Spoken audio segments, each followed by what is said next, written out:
Hello, today we're making choux pastry. First off, we're going to make our craquelin for on top. I will pronounce it in French, but I have no idea how to do it. What we have is our plain flour, raw sugar. You can use brown sugar if you have, and also butter, which is at room temperature and quite soft. All we're going to do is mix it together with our hands. I'm going to add some red food colouring as well.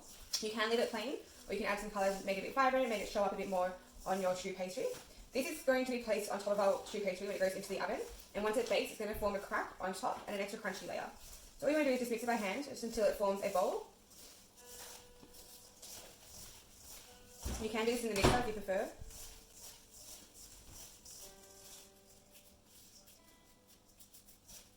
You can see that it's starting to form a dough.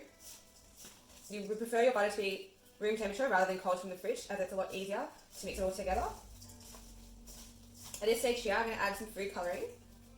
If you have gel colouring, it's a bit better. Maybe like 4 drops.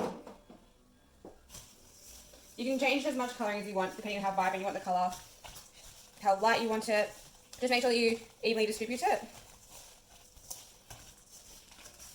Once you have your dough, we're going to roll this out in between some baking paper and then set it in the freezer, and we will come back to it once we're ready to actually make our choux pastry.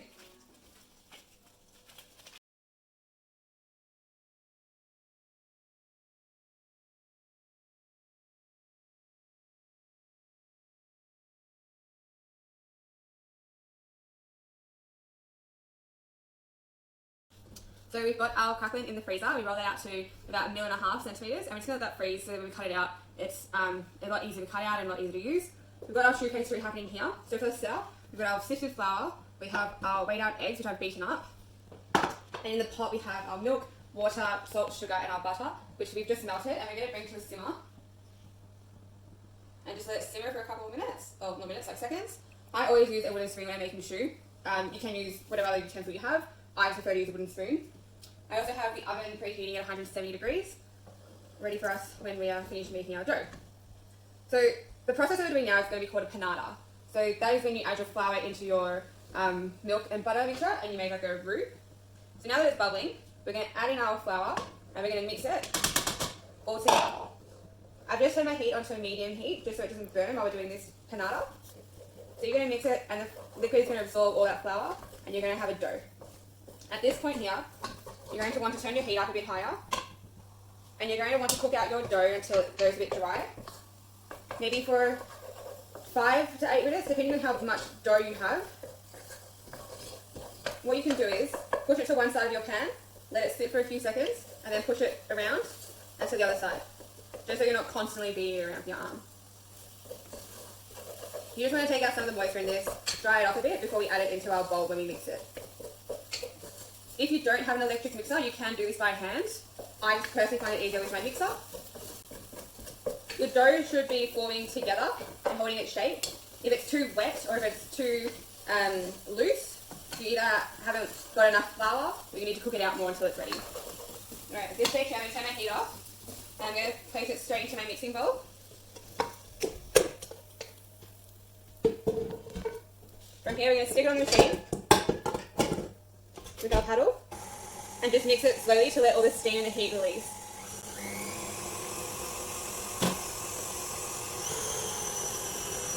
You can see that it's split and it's not together. Once we start adding the egg, it should form together as a ball and be a nice uniform dough. If you wanted to cool it down, ideally you want it to come down to 40 degrees. So just let that steam come out for a bit. If you add your eggs too soon, the heat will cook the egg and you'll get the scrambled egg in your choux. Just letting that steam come out. I'm going to turn my speed to low.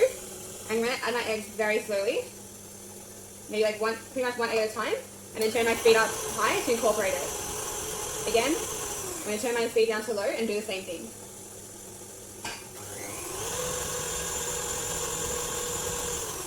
Make sure you scrape down the side so it all gets incorporated. When you are making a choux pastry, your recipe will say either X amount of eggs or X amount of grams of eggs. Depending on the weather and the temperature in your environment, you may need all those eggs, you may not need all of them at all. So the best thing to do is to break up your eggs like we have here and just slowly pour them in at a time. There's a test that you can do with your choux pastry at the end, which I will show you, to make sure you've got the right consistency.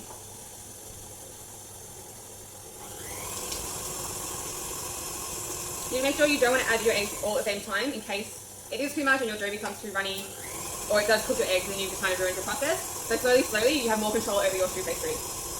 I find when you beat the eggs at a faster speed, it incorporates it a lot better than doing it slowly. But always add your eggs at a slow speed, otherwise your eggs will fly out of the bowl. So if you can see here, our dough has come together. It's not as separated as before. However, it's still a bit too thick. So what we want to see, eventually, once we've added our eggs in, is when you run your finger through the dough, the walls will slowly start to fall together. At this stage, the walls haven't moved once we've put our finger through it, so we're going to keep adding the eggs. I'm going to add the last bit of egg into it. And straight down the sides, do the same. If you are doing it by hand without the machine, use a spatula or a wooden spoon, not a whisk. And just one more time. So you want to make sure your dough is nice and smooth, it's well incorporated, you don't have cooked eggs through it. So that is our dough, and that's all the eggs added. I did have extra 30 grams of eggs in my mixture, but it seems to be perfectly fine. So if you run your finger through it, you can see that it come together a lot more than it did before, where it just stood on its own. If you had too many eggs in here, it would just collapse too quickly. If you had not enough, the walls would just not stay the way they were and not move. So now we're going to pipe them.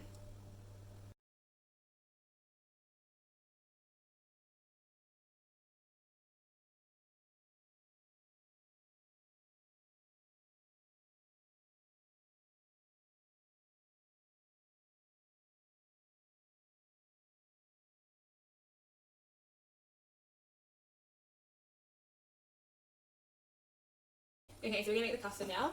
So we've got our cornflour, our caster sugar, 4 egg yolks, a litre of milk, lemon rind and cinnamon.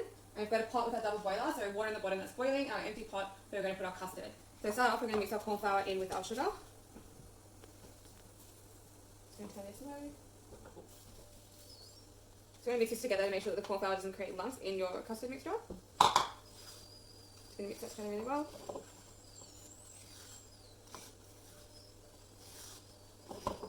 We're going to add our milk into our bowl.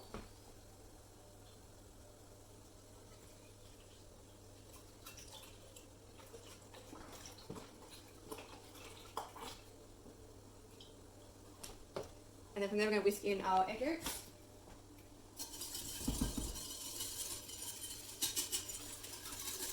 We're going to make sure they're really incorporated, there's no lumps anywhere.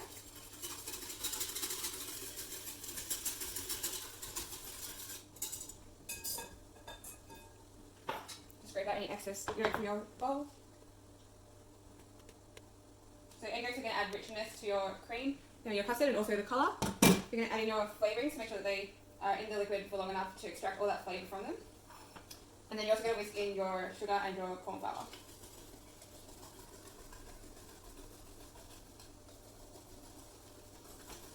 So there are multiple ways of making custard. This one here, we put all of our ingredients together on top of a double boiler, which is just going to, it's like a safer way of cooking your custard. There's less room for error as it's not on the direct heat. There are other ways where you can make the exact same ingredients and recipes, but the method is different. Where you warm up your milk in a bowl, you have your egg yolks and your sugar, which you whisk together, and then you add your corn flour to that. And once your milk is boiled, you add your egg mixture and cook it out until it thickens. That's a quicker way of doing it, but there are more ways of messing that way up. Whereas this one, we have it on a high temperature. We're allowing to have control over the custard and the liquid as it's cooking. It does take a bit extra time, but that also helps infuse the flavours into it. So just while it's warming up, I'm going to add my vanilla as well. You can use vanilla bean as well. That will get more flavour, it's a bit more expensive though. And we just want to mix it around the sides, make sure it's not sticking on the bottom. So we've cooked it out, and we've been whisking it until it's thickened up quite nicely. So what we're going to do is just move it into a bowl. You can put it into a bowl or a ceramic plate. You can also spread it out onto a baking tray, which will then cool it down quicker as it's got more surface area. So what we're going to do is just pour it straight into our pan here. I'm going to leave the the cinnamon and the lemon rind in the custard while it's cooling down. This way it extracts more flavour and it'll have a stronger, more intense flavour once we have cooled down our custard. So that's the custard there. I'm going to spread that out. And to ensure that you don't create a skin on top of your custard, we're going to cover it with some cling wrap and then allow it to cool.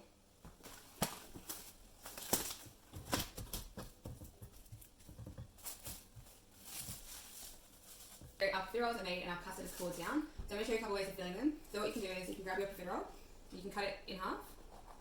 And what you're looking for is this hollow inside. There's nothing left of the choux. It's all dried out and it's cooked out. What you're going to do is fill the inside of your choux pastry, your profiterole. If you have a star nozzle, it looks nicer. And you place your top on the top and you have a filled profiterole. What you can also do is fill it a bit higher, and then you can roll it into nuts or pistachios or anything you like. What you can also do is grab your profiterole, poke a hole in the side, and then fill it up until you start to feel it heavy or it starts coming out of the side. You can also poke a hole on the bottom, either with a knife or your piping tip, and do the same thing. Just squeeze it until it feels heavy or it starts spilling out. We then have our eclairs, which we poke holes on the bottom. You want to try and get to each corner.